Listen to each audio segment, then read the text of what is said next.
Good food. It's the Left Coast Forum, where your voice matters and your ideas take action. Saturday, October 25th at LA Trade Tech. Brought to you by KBLA Talk 1580 and the LA Progressive. The future won't wait, and neither should you. Mark your calendar now to be there and be heard. Stay tuned to KBLA Talk 1580 for more details. Look over your shoulder. I'm never too far. I'll get to wherever you are. I'll carry your burden. I'll carry your load. I'm here with a hand to hold. I will be your shelter. I will be your shelter. I will be your shelter through the storm. I will be your shelter. I will be your shelter. I will be your shelter through the storm. 10 seconds to midnight, no morning in sight. Full moon and the tide is high. Yes, indeed. We have a very special guest in studio. I'm so happy to have her here. She is an author, obviously. Author of Guarded Wings Promise, The Journey of Protection Begins Before Birth. Dr. Andrea A. Anthony, welcome. Thank you. I'm happy to be here. Yeah, well, tell me about this journey to get to this piece, because I mean, it's just obviously something everyone would want to do, but it's kind of intense. It's kind of a heavy thing to take on, right? So is there a personal journey to that? Yes, definitely. I myself am a survivor of childhood sexual abuse from the age of about 3 until I graduated from high school. Like, not, the whole time, but multiple times. And just something that, I had to deal with that as a child, and not being able to tell anyone because I was silenced through different, I would call it like threats, and just, stifling my voice when it comes to speaking up on what was happening, and also just being around a lot of adults who really just didn't recognize the signs of a child being abused or sexually abused. And so just as my journey went on after high school, and just continuing to educate myself, at some point I knew that I had to be a voice. And then once I found out I was going to become a mother, then it was all hands on deck. Yeah. I knew at that point that I wanted to make sure that she was protected. So that's when I started pulling out all the stops, having the conversations that were needed, being more vocal. But I had been doing things up to that point, but it became a mission at that time. I'm sure you've had this conversation a million times yourself, but we got into a pretty heated discussion around here last week with a rap artist called Jay French, because he was saying that if you don't report something right when it happens, it's hard for people to believe you, mm-hmm. and and that you lose credibility. And I'm also a survivor of sexual assault. And I've just so adamantly disagree with that, because yes. I know there's shame and there's all these other things. And you mentioned being threatened. Mm-hmm. Lots of people are threatened. But I think I did a terrible job of explaining why that is just a dumb theory that I hear over and over every time there's one of these cases in the news about mm-hmm. women coming forward. Yes. And I said to Jay at the time, you need to talk to some of these experts, because I knew I was doing a terrible job. So since we have one of these experts in the studio, maybe you can fill in all the part that I didn't get. Well, first of all, I just think that people who say that have not experienced what survivors have experienced. So they're only speaking from speaking from a perspective of not having to deal with that, live with it, and carrying that with you as you grow older. There's so many ways in which people are silenced. Like I said, they're threatened. You said shame. And when you're surrounded by people who don't give you an opportunity to speak or make you feel safe about speaking, then you just hold things in. And that's just like if you were outside playing and you got injured or you were in an area where you shouldn't have been, you're not going to come inside and tell your parents, I was where I wasn't supposed to be. So that's how I got right. injured. A lot of survivors, they blame themselves for reasons which a Correct. lot of times aren't even legit. But Mm-hmm. then you think about a family dynamic, especially if you're a child, you're going to upset an apple cart, and you know that. Yes. You tell on your daddy or your stepdaddy or your uncle, it's a whole problem. Yes. It's a for series sure. of problems. Yes, for sure. And as a person who's dealing with being sexually abused, you take on that obligation of not saying anything because you don't want to cause a rift in the family. Because you listen to the adults around you talk about how they feel or praise this individual who you know that's harming you, so you don't want to be that person to tear the family up. And unfortunately, you see families take up for the abusers or make excuses for them. Yep. Knowing that this has been a person that has, generation after generation, has abused and harmed children. And that's one of the reasons why I'm taking on this mission, so that I can educate families and help them understand how important it is to protect children. And one of the ways is to start before they're even born. Start before they're even born. What does that look like? It looks like having a conversation. Start the conversation within the family. I believe in families coming together and exposing that one individual that they know is a perpetrator.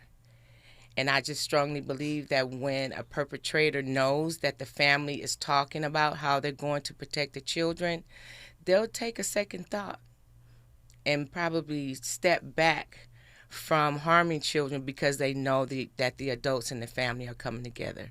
But it's having a conversation.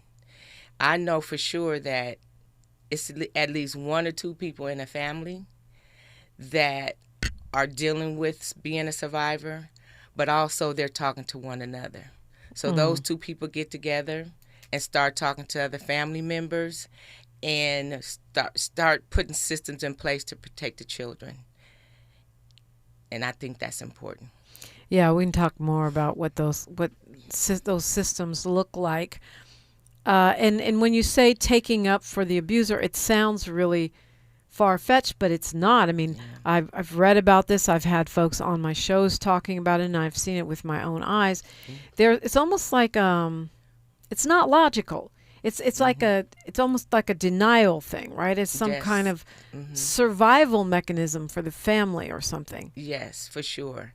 Because unfortunately, families want to protect their legacy or to protect who they are in the community. So, we don't want that to get out. So let's sweep that under the rug. I can't even imagine how many times that I've heard people say, I wanted to say something, but I didn't.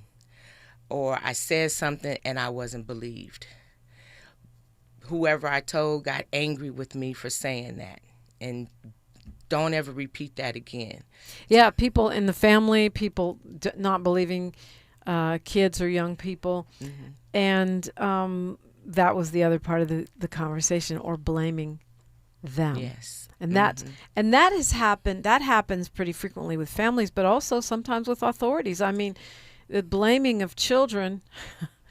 especially young teenagers, well, what did you Yes. have on and all that Yes. stuff, is actually very, very common. Yes, for sure. And that just angers me when we put the blame on a young, innocent child who's probably just wearing the latest fashion, have no idea that they're considered fast, or you ask for it, you shouldn't have worn that. And unfortunately, that's the society that we live in. Right. And the thing about it is, you as an adult should never be so out of control that something Exactly. that a child wears would so-called make you Yeah. do anything. Yeah, but unfortunately, I consider people who are perpetrators, who sexually abuse children, they have a sickness. That's a sickness. So they're not thinking logically. They're not Right. thinking that, this is a child. Because of their sickness, it does not matter the age of the child. And so that's one of the things that's unfortunate, is that we have this sickness and it's running rapid in our families, in our communities. And statistics tell us that 93% of the people who abuse children are trusted family and friends. 93%. 93%. So it's not stranger danger. That's a myth. Stranger danger when it comes to sexual abuse is happening in the homes. It's happening in schools with trusted adults. In our church community, it's happening. These are people that families entrust their children to, and our children are being harmed. So 93%. I'm going to talk about what some of those tools are and how we can implement them, and some of the attitudes and habits that we as families need to look at changing, shaping, reshaping, creating new traditions. Dr. Andrea A. Anthony is with me, and you're listening to KBLA Talk 1580. The station you turn to when you've had it up to gear with cultural incompetence. KBLA Talk 1580. Coverage varies by plan. View contracts and exclusions at endurancewarranty.com. This is an announcement to all United States vehicle owners who own a 2003 or newer vehicle with a manufacturer's warranty about to expire, or no warranty coverage at all. With a struggling economy and the cost of living on the rise, Endurance is now offering an affordable, low-cost vehicle coverage plan to the general public. As of today, you could be one of millions of drivers that now may qualify to have your vehicle protected under this coverage and have all future covered auto repairs paid directly to the repair shop for you. You pick your plan. You pick your deductible. You even pick the repair shop. Roadside service, towing, and rental coverage is included. Get your vehicle protected now and save your wallet from costly vehicle repairs. A toll-free number has been established for you to call for your free 5-minute quote and to see if you qualify. The number to call is 800-290-6207. 800-290-6207. Again, that's 800-290-6207. We're with Bridget, whose husband won't be home for months, and whose daughter is due any day. We're with Mike, who's leaving home to protect his family and yours. We're with all service members and their families who need community, connection, and maybe a bit of magic. Are you with them? Learn more at uso.org today. This is Secret Clinical Dominating Extra Stinky Stress Sweat. And this is regular deodorant. Secret Clinical in a heat wave. Oh, what a beautiful day. This is regular deodorant. Ugh, I can't. Secret Clinical with workout sweat. Let's run another marathon. And regular deodorant. How much more? Secret is the GOAT. Because nothing fights sweat better. Stay fresher under pressure. This is the story of the one. As a safety manager at a manufacturing plant, he does everything he can to keep his coworkers safe. From finding ways to reduce risks to keeping safety supplies in stock. And for that, he relies on Grainger. Grainger offers a broad range of quality products and next-day delivery, so he can always play it safe. Call 1-800-GRAINGER, click Grainger.com, or just stop by. Grainger, for the ones who get it done. Still getting around to that fix on your car? You got this. On eBay, you'll find millions of parts guaranteed to fit. Doesn't matter if it's a major engine repair or your first time swapping your windshield wipers. eBay has that part you need, ready to click perfectly into place for changes big and small. Loud or quiet, find all the parts you need at prices you'll love. Guaranteed to fit every time. But you already know that. eBay. Things, people, love. Eligible items only. Exclusions apply. Thanks for waking up with Dominique DiPrima on KBLA Talk 1580. Dr. Andrea A. Anthony is in the studio with me. She has a nonprofit organization, Guarded Wings Promise. Talk to me about that. What do y'all do? So the primary mission of Guarded Wings Promise is on the preventative side. There's a lot of organizations out there that really focus on survivors and getting them help and resources that they need. Our main focus is on preventing childhood sexual abuse. And that looks like talking to families and educating families and giving them the resources that they need to speak about it. And they need to know the statistics around childhood sexual abuse and how it affects the families and communities, and also the mental health of people as they continue to grow. So basically, we want to educate families, communities, faith-based organizations to help them ensure that the children that are around them are safe. So it's about prevention. It's about stopping it before it starts, which is, it's true. Most of the organizations here are helping people handle it after it's already happened. So when I said changing habits and thought patterns for families, I was also thinking about church. But one of the things that has come up a lot is this, go hug your auntie or go hug Uncle Bubba or whatever. Mm-hmm. And the child doesn't want to. And then we yell at them and shame them and say, insist that they do it. Mm-hmm. Correct. And that's one of the things that we train our parents and our families to really consider. Like, stop forcing children to hug people that they don't want to hug. And if a child shows any resistance on hugging a certain person, that right there is a warning sign. That should be a trigger. Why doesn't this child want to hug this person? We should never force children to hug anyone. And one of the things that we want to teach family is that even the adults should ask for permission to hug a child, not force a child to hug, not get over here and hug me. You better come give me a hug, because we know that's how families talk, especially when they get together.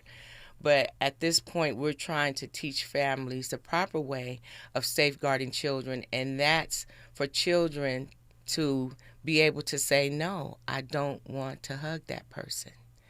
And then teach them other ways that they can greet an adult, shake their hand, but we should never force children to hug. And is that because we're trying to teach them boundaries, or because we don't want to put them within the possibility of being groped by an adult, or like what's the thinking behind that? I would say it's both. Teaching them boundaries, teaching them, that they can protect their space when they feel like they need to, but also keeping them safe and not putting them in harm's way of an adult taking advantage of them. Because if we continue to force our children to hug adults or say they're an authority, so, if they say hug me, if they say come with me, then we're teaching them to trust everybody. And we want to make sure that our children know how to set boundaries for themselves. And when they feel uncomfortable, they need to speak about being uncomfortable, and we shouldn't force them. I also feel like some kind of way we're teaching children not to listen to their own gut instincts. Mm-hmm. When we say, go on and hug so-and-so, and they don't want to, or we're overriding their gut instincts, which could save them in another situation. Exactly. That's right on point. That is right on point. And based on what you just said, that's something that we want to be able to teach them and empower them to be comfortable with, so when they become adults, they'll know how to trust their own gut. Right. But when we take that from them as a child, then we open them up to other things that can happen as they grow and mature. I hate to say it, but I think a lot of the reason we do that is because we want to look good. We want to look like we have these compliant, obedient children. So we won't be judged. But I think it's more important to keep them safe. Yeah, I truly believe that. But I think, as adults, as parents, and as families, we need to shift that narrative, and we need to stop thinking about how we're going to look and what's going to make us feel better. But most importantly, the children are what's our primary focus. And that's who we should be protecting, and that's who we should be making look good. And I don't think it's anything wrong with a child being outspoken and speak up about how they feel. I'm laughing because you will not believe how many times I've had people lecture me about my parenting, but what they witnessed. Mm-hmm. And I, okay, maybe I'm wrong, but it's my kid. So guess what? Zip it. Right, exactly. I don't tell you how to beat your children. Right. So don't tell me how to not beat mine. Right, exactly. But what are some of the other behaviors, habits, thought processes that we as parents, and particularly Black parents, because we have our own ways, need to look at? Say that again, rephrase that. Well, what are some of the other things we need to be looking at in terms of the way we normally, quote unquote, normally do things as Black families that we might want to rethink in order to protect our kids? The first thing that comes to my mind is families being transparent, being open, being honest about what's really going on in the family. I think the older adults, and I'm saying this because this is something that I did with my family. When I decided I was going to go on this journey, I called my family, my immediate family, my aunts and cousins, my mother, brought us all together, and I wanted to explain to them this journey that I'm getting ready to take. And this is the reason why I'm taking it, and this is what happened to me, and this is who did it. And so that way they understood where I was going, and also letting them know that I'm going to do whatever I need to do to protect my child.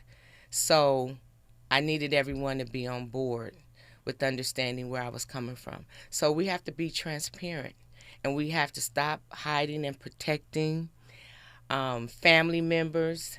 We have to be serious about protecting our children. One of the things that we definitely need to change is when we get together as a family, stop sending the children to one place and the adults are in another place. Because when you have a pedophile that's in the midst, they know that all the adults are in one place and the children are in another. We're putting our children in harm's way. So I think that's, we all know growing up, family gatherings, all the children go to another room, play with one another. And another thing that we need to understand is that adults are not the only ones who are perpetrating sexual abuse. Older siblings, teenagers, older children are also sexually abusing younger children. So we have to be mindful of where our children are, who they are around, and we have to be present. The younger child, older child dynamic, is that usually going to be an older child that's been a victim of abuse themselves? I can't really quote statistically what that is, but I believe that that is true, that an older child sexually abuses a younger child because of something that happened to them. So they're experimenting on a younger child. Right, but it still has to be factored in terms of keeping your kids safe. Exactly. LA, one of our Republicans that's in the chat says it's okay to take advice from other parents, especially if they are older or better parents than you, that's more successful than you. I'll read a book. I'd be open to having a private conversation. But older does not necessarily mean better. I feel, and I always say this, that I always say this, Dr. Anthony, if we would upgrade and update our parenting skills as often as we update our phones, we would be in a much better position as a society. That's key. I totally agree with that. And one of the things I always say is that when we become a parent, when our child is born, they don't give us a manual to tell us these are the steps that you need to take. But I think a conscious parent who wants to make sure that their child is safe and also to make sure that we're parenting in an effective way, that we should educate ourselves along the way and not raise our children the way somebody else raised their children or the way we were raised. I know for sure as a parent, I made some conscious decisions to raise my daughter differently than the way that I was raised. I don't hit. I don't do corporal punishment. You know, oh, your child's going to be a criminal. Okay. Well, the scientists don't agree. All right. Right. So that's your way, and I'm not going to judge you. But in her book Post-Traumatic Slave Syndrome, Dr. Joy DeGruy makes a really strong case for how, particularly with black parents, we have a lot of remnants of enslavement in our parenting, and if we don't consciously root it out, then we're not serving ourselves. Yes, I totally agree with that. I did the same thing with my child. I knew that we weren't going to be getting a beating and a beat down every time something happened. And, you know, they used to laugh at me and say, what do you mean? You know, go sit down and have a seat. You know, I didn't necessarily say time out, because that is an effective way, you know, to give children an opportunity to sit down and think about something. But I was not going to beat my child every time she didn't react or respond the way I wanted her to, because I know that wasn't effective for me. Right. It was not effective for me. Well, yeah. We got news, traffic, and sports right here, and then we will continue our conversation with Dr. Andrea A. Anthony on KBLA Talk 1580. She's reclaiming her time on KBLA Talk 1580. More First Things First with Dominique DiPrima when we come forward. I'm Bree Wood with BIN News Now. Civil rights attorney Ben Crump is suing 2 construction firms over Harlem's deadly Legionnaires outbreak. It was completely preventable. And so when corporations cut corners, tragedies like this happen. 5 people died and nearly 100 got sick after untreated rainwater in cooling towers spread bacteria. A federal judge has dropped the most serious charges against 2 ex-Louisville detectives in the Breonna Taylor case. The judge ruled Taylor's death couldn't be tied to the warrant. One officer still faces up to 25 years for falsifying documents. And Shaquille O'Neal is stepping into the ring to fight Will Smith's former bodyguard, Charlie Mack. The celebrity boxing match stems from a decades-old feud that began when Mack chopped Shaq in the neck at an autograph event. Shaq says it's payback time. Get BIN News Now on demand 24/7 on the iHeartRadio app. San Diego's events calendar is full of flavor. Dig into local wine and food festivals, treat the family to kid-inspired deals all October, and get a taste of glory at the Breeders' Cup World Championship. Plan your trip now at sandiego.org/awesome all year. Funded in part with City of San Diego Tourism Marketing District Assessment Funds. This is the KBLA Sports Minute with Ray Richardson. The LA Sparks got a game-winning jumper at the buzzer Thursday night from Kelsey Plum to beat the Dallas Wings 81-80. But the talk of the night and around the WNBA was Dallas rookie guard Paige Beckers. The former UConn star had a historic night with 44 points, the most ever by a WNBA rookie. She broke the previous rookie mark of 40 points set by Sparks legend Candace Parker in 2008. Beckers made 17 of 21 shots. She's the first WNBA player to shoot 80% in a game while dropping at least 40 points. 14 of Beckers' baskets were mid-range shots. That means Beckers was losing Sparks defenders with her crossover dribble, some shake and bake, and some spin moves to the basket. She put on a show for the 13,000 fans at Crypto.com. For all the Caitlin Clark folks out there, Paige Beckers is no joke. This young lady is very capable of stealing Clark's shine in the WNBA. No debates, no speculation, just the info you need. That's your KBLA Sports Minute. I'm Ray Richardson on KBLA Talk 1580. Thinking about going electric? Now is the perfect time. Electric vehicles cost less to run, don't need gas, and need fewer repairs than gas-powered cars. You can also save with federal and state tax credits, and in some areas, qualify for rebates on home charging stations. To learn more, visit www.breathesocal.org. That's www.breathesocal.org. KBLA Talk 1580. We've got a lot to talk about. KBLA Talk 1580, connecting you with services and solutions. The Autopsy Initiative provides a second autopsy free of charge for victims' families who have lost their loved ones due to a police-related death. The services offered through the initiative include the completion of a second autopsy, disclosure of preliminary findings, and a final autopsy report. A police-related death is when an individual is harmed by police officers using deadly force, which results in an individual's death. Police-related death includes in-custody deaths, including those that arise during contact with law enforcement officers during arrest, pursuit, booking, transport, or incarceration. The Autopsy Initiative has a team of board-certified pathologists on call. An autopsy request may be completed by anyone with a close relationship with the victim, which may include the victim's spouse, partner, relative, close friend, or lawyer. To request a free second autopsy for a victim of police violence, please visit knowyourrightscamp.com. That's knowyourrightscamp.com. Then click on Autopsy, then click on Request. At KBLA, we believe in justice for victims of police violence. We say their names, and we don't black down. This is a community call to action from KBLA Talk 1580. Cashback is not available on gas in New Jersey and Wisconsin. Susan, I'm sorry I'm late. Traffic is terrible. It sure is. But on top of that, gas prices have been skyrocketing. I can't believe how expensive gas has gotten recently. Prices at the pump are up, but I never pay full price for gas anymore. I just use the free Upside app that pays you cash back for every gallon of gas you buy. Wait a minute. Are you saying you actually get paid cash when you buy gas with the Upside app? Yes, I get real cash back every time I buy gas. And does that actually add up to anything? I've made around $200. Wow, that's serious extra cash. I'm downloading the free Upside app now. Download the free Upside app to earn real cash back every time you buy gas. Use promo code GOLD for an extra 25 cents per gallon cash back on your first fill-up. You can cash out anytime right to your bank account, to PayPal, or an e-gift card for Amazon and other brands. Just download the free Upside app and use promo code GOLD for a 25 cents per gallon bonus on your first tank. That's code GOLD for 25 cents per gallon cash back on your first fill-up.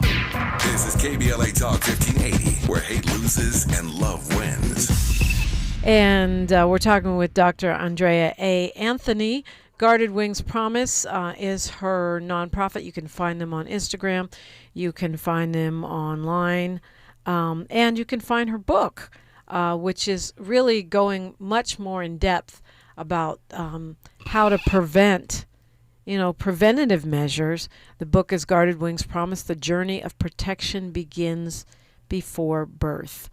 And we were talking during News, Traffic, and Sports about these trainings that you do. Mm-hmm. Talk to me about that. Well, one training in particular is called the Guarded Wings Ambassador.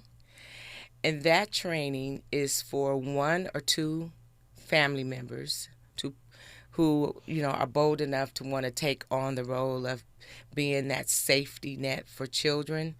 They take the training. This training gives them the tools, the strategies, the statistics, conversation starters that they need to take back to their own family.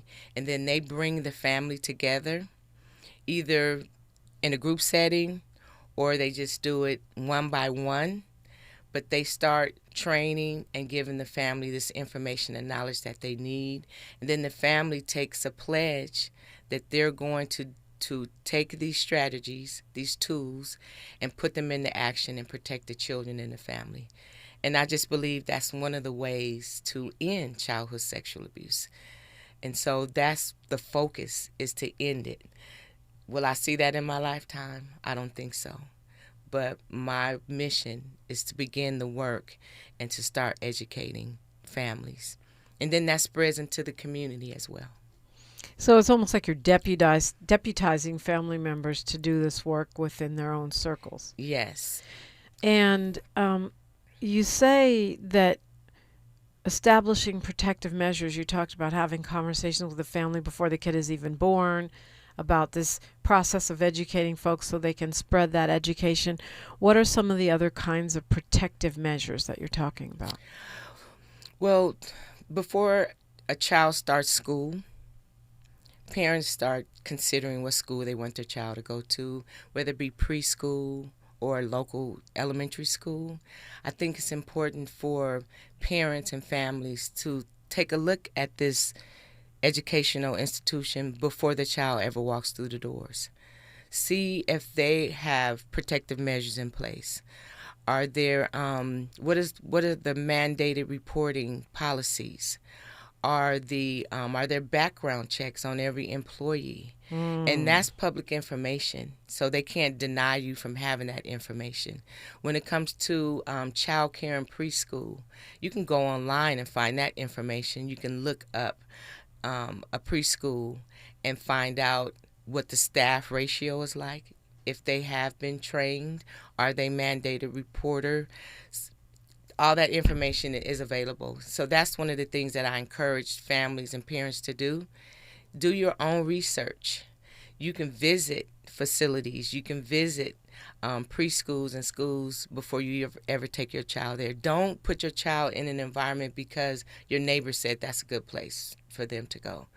But do your own homework and get the information that's needed. Yeah, I don't think I didn't leave my kid with anybody.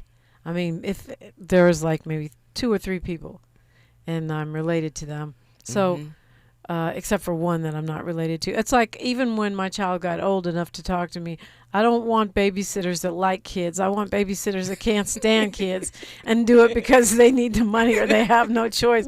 That was my way of looking out for pedophiles. That's funny. I've never heard anything. I only want babysitter. Kids get on my nerves. Okay, I'll watch them for you.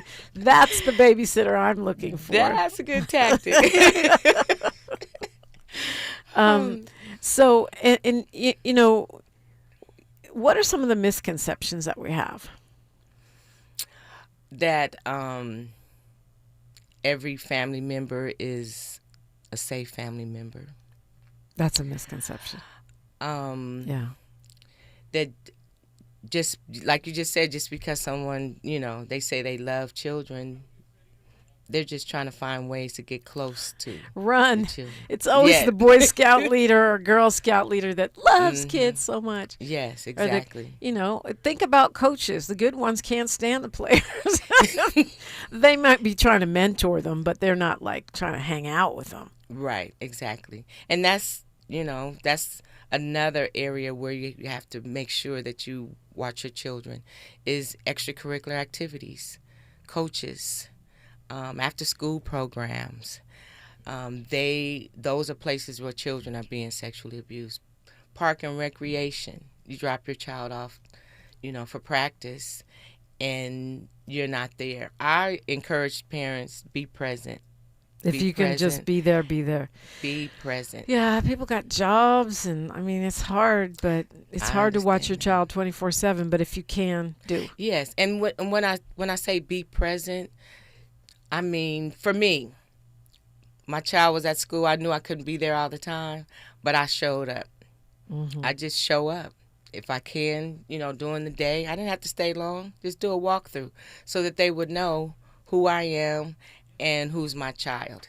Show up for every event if you can. If not, pick a representative in the family, someone that you trust. I think that's important. But adults and people who care for our children need to know that there is an adult that cares, that there is an adult that's going to be present, because that's where children are being abused when they think no one's watching. People might not understand why I say this, but I think that we as black people tend to be kind of prudish. Even though we have this dumb stereotype that we're wild, the reality is people don't want to talk about sex. They don't want to talk about body parts. But that's part of it, isn't it? We have to be able to talk about that. Yes, exactly. And that's why I am encouraging through my mission, through this book, for us to get out of that, because we have to be vigilant about protecting our children. And, being prudish and not want to talk about certain things, we got to get past that, because our children need us. and they need us to be intentional about safeguarding them. Which means they have to know, right? They have to know what their body parts are called and what ones aren't meant to be touched by anyone who... And call the body part the body part. The accurate name. Not the TT, you know, the PP. Don't call it that. Call it the actual name so that they are aware of what that body part really means and what it's for. We have to have those kind of conversations. Why is it important to call it what it's really called? Because children need to know that that's a valuable part, and it's used for something other than being abused, if that makes any sense. Mm-hmm. So it's important not to give other names because that causes confusion. Mm. And so when a child is in a situation where other language is, people are, you know, saying other things, if they're calling it a vagina, but they're, you know, it's a TT, then that causes confusion, if I'm making any sense. Yeah, I can see that. It also sort of makes it seem like tee-hee, like, oh, even my mom won't talk about this or my dad won't talk about it straight ahead, so maybe I shouldn't. Yeah. You know, and we got That's to be correct. able to model accuracy and communication. Right, exactly. You know, I know that a lot of these things are hard for people because maybe we've had our own abuse experiences or our own shame experiences. But to me, when we put in the context of what would you do to protect your child, it can help us break through that.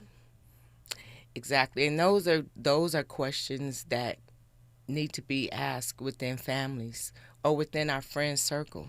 Like, what would you do to protect your child? And what do you think you know and what do you think you don't know? Or what do you need help with? And like I think somebody posted online about, you know, listening to older adults. It's okay to seek information from other people. It's okay to ask questions from other people so that you can get a better understanding. Right. But then if an older adult tells you something that sounds crazy or that you instinctively reject, I feel like you got to get a second or third opinion. Of course. You know, that's all I'm saying. Yes. Morris says, that's right. Everybody knew who my kid's daddy was, me. And he's, of course, responding to your point about dropping in unannounced. Yes, it's important. And like I said, if you know, I understand that parents work, they have jobs, they're there all day. But like I said, choose a representative, a friend you trust, a family member you trust, a grandparent. To just show up, just because. And then that way, the adults around know that somebody's watching this child. Yep, somebody pays attention, and that somebody can be a whole pain in your neck. Dr. Andrea Anthony is with me. I'm Dominique DiPrima for KBLA Talk 1580. More of First Things First with Dominique DiPrima when we come forward. Attorney advertising. Prior results do not guarantee future outcomes. Founded in Los Angeles in 1986, litigation powerhouse Quinn Emanuel has deep roots in the Los Angeles community. Since 2007, we have litigated some of the largest fires on the West Coast. We are proud to be the only AmLaw 100 firm in the country to represent wildfire victims, giving affected individuals, families, and businesses the same focus and individualized attention we devote to our Fortune 500 clients. BTI Consulting has repeatedly recognized Quinn Emanuel as among the 4 law firms in-house counsel least like to oppose in any litigation, and we are often deemed the most feared. And after securing over $80 billion for our clients in various matters firm-wide, we understand why. If you have been affected by the recent wildfires in Altadena and the Palisades and would like to discuss your situation further, please contact wildfire support at QuinnEmanuel.com or call us at 213-443-3050. Quinn Emanuel is proud to sponsor Conversation Live Altadena Rising with James Farr on KBLA Talk 1580. Attorney advertising. Prior results do not guarantee future outcomes. Nearly 7 million Americans aged 65 and older are living with Alzheimer's disease or AD. But did you know that black adults aged 65 and older are twice as likely as white adults to develop AD? You may be able to reduce your risk by managing conditions like diabetes and high blood pressure, being physically active, eating healthy, and exercising your mind. To learn more about AD, the importance of early diagnosis and intervention, and a potential treatment option, visit treatalzearly.com. That's treatalzearly.com. This message is brought to you by AZI. KBLA Talk 1580. We've got a lot to talk about. KBLA Talk 1580 reminds you that we keep us safe. Every girl deserves a chance to shine. That's the belief behind Forgiving for Living, Inc. Since 1999, this organization has been empowering at-risk girls ages 13 to 18, helping them overcome behavioral and mental health challenges. Founder Wendy Gladney's personal journey inspired the mission to give girls hope and purpose through the power of forgiveness. Through their ambassador program, workshops, and annual conference, Forgiving for Living has touched over 3,000 young lives, providing mentoring, life skills, training, and tools for building self-esteem and confidence. You can make a difference. Visit forgivingforliving.org to donate, volunteer, become a mentor, or find help for a young girl in need. Forgiving for Living, Inc., building brighter futures for young girls. Visit forgivingforliving.org today. This is a community call to action from KBLA Talk 1580. The conversation continues right now with Dominique DiPrima on First Things First. Dr. Andrea Anthony is with us this morning, and we're talking about how to protect our kids. And I know that your nonprofit, you mostly focus on prevention, but you also have some stuff in your book about how to spot abuse that's already started, right? Mm-hmm. What are some of the signs that a child maybe has been abused sexually or is in a situation that is undermining them? Do you want to share a little bit of that? Yes, if you have a child at one point was outgoing, and just becomes quiet, don't assume that. I don't want to say don't assume. Assume that something is wrong, and start asking questions. Start looking at where they are and who they've been around. If a child starts wetting the bed, they weren't a bedwetter, and they start wetting the bed, you want to, take them to a pediatrician and start asking questions. Don't wait too long, or don't think that, it's going to go away. I encourage a parent immediately start figuring out, why is this happening? You also want to, if a child is in the room and an adult walks in and the child cringes or walks closer to a parent or another adult, that's a sign that something is wrong. Like the energy has shifted when this person walked in the room. Mm-hmm. Don't ignore that. And a lot of times that is ignored because it's like, oh, that's Uncle so-and-so, or, we don't want to leave out women because women also sexually abuse children. If an adult walks in the room and the child's whole demeanor changes, we need to be concerned about that. Yeah, and stop making excuses. We love to make excuses for our eccentric family members, which is fine for them in their lives, but not around our kids. Exactly. I totally agree. So do you think, I have a very outspoken child. Surprise, surprise, apple meet tree. But he always says, kids have no rights. That's what your son says? Yes. Mm-hmm. That's who I raised. Kids have no rights, and part of the problem is that because kids have no rights, they're not protected. So, I the reason I bring it up is not because I think kids should be running everything, but because I think that's part of our mindset. Mm-hmm. Do as I say, not as I do. Kids should be seen and not heard. This is, you're a kid. almost like LA said something interesting in the chat, like we own them. No, we don't own them.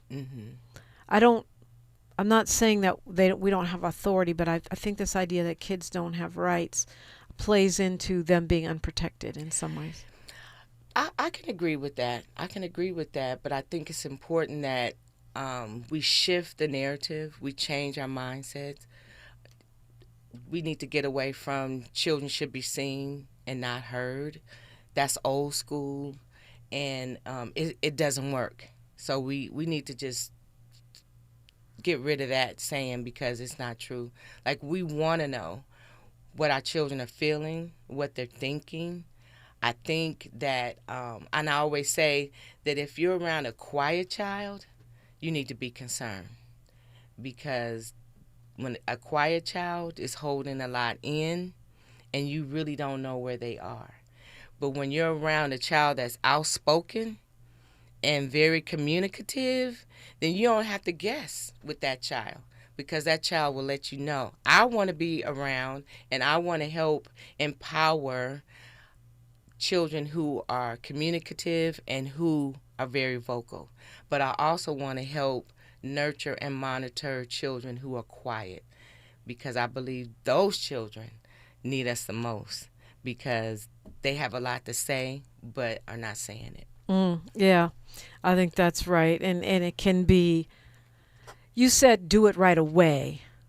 It can be a big regret if you don't do it right away. Is that the thinking behind that?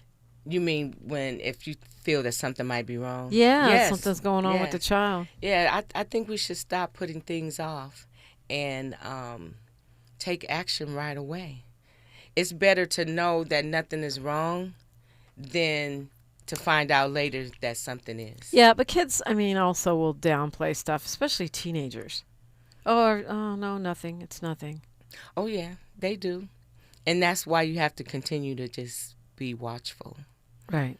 Continue to be watchful, because although they're not saying anything, they're saying a lot by their actions, by their conversations that they have with their friends, or just in the environment of other adults.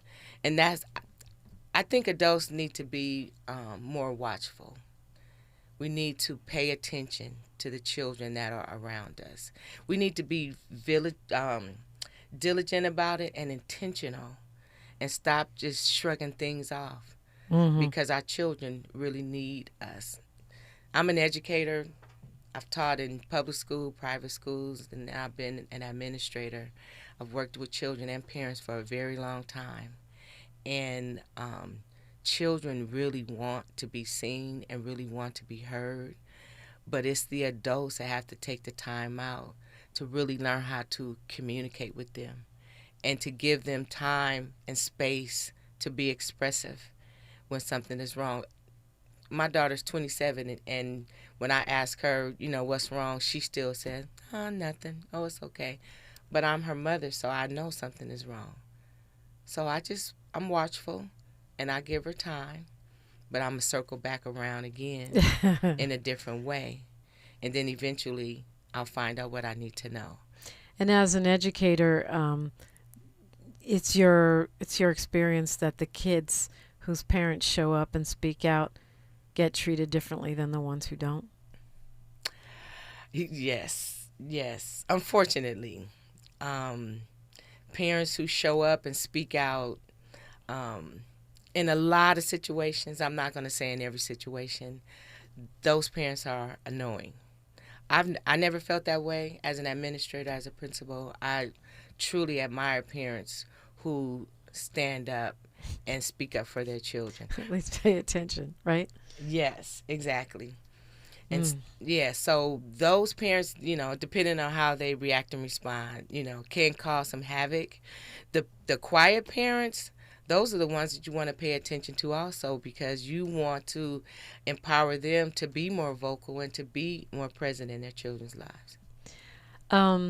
Tell us how to find the book, if people want to get the ambassador training, how to connect with that. How can we be part of your movement to protect our babies?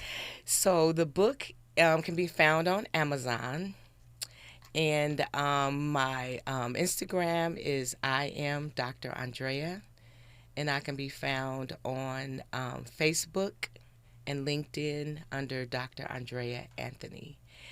And follow me on Instagram, and you'll be able to get more information. I have some trainings that are coming up. I'm putting those in place.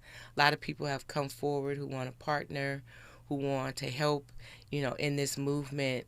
And so there's a lot of things that are coming up, and I'm really excited about it. Yeah, well, it's important work. Just got about 40 seconds, a little under a minute here. What would you like to leave us with this morning? I just want to encourage every listener, whether you're a parent or not, to take action, to be vigilant, and understand that our children really need us to protect them. And we need to start having conversations within our families, and we need to become empowered and know that our voices matter and that our children need us to speak up for them. And so action is what needs to take place. And our tagline is one child, one family, and one community at a time. Well, thank you for the work you're doing. It's really important and definitely much needed. Thank you. Thank you so much. It was a pleasure to be here. It is great to have you in. And remember, tomorrow is Freedman Friday, so you're going to want to tap in for that too. Right now, it's the best of Tavis Smiley, and boy, does he have some great highlights to share with you. You don't want to miss that. Remember, the conversation continues always on social media, before, after, and sometimes during the show at KBLA 1580. I'm at DiPrima Radio, DiPrima, and then radio. Like my mama, the great Diane DiPrima, used to say, history is now. Like I always say, we're making it together. Until tomorrow, be safe, be mindful, one love. KBLA 1580 Santa Monica. I'm Bree Wood with BIN News Now. Civil rights attorney Ben Crump is suing 2 construction firms over Harlem's deadly Legionnaires outbreak. It was completely preventable. And so when corporations cut corners, tragedies like this happen. 5 people died and nearly 100 got sick after untreated rainwater in cooling towers spread bacteria. A federal judge has dropped the most serious charges against 2 ex-Louisville detectives in the Breonna Taylor case. The judge ruled Taylor's death couldn't be tied to the warrant. One officer still faces a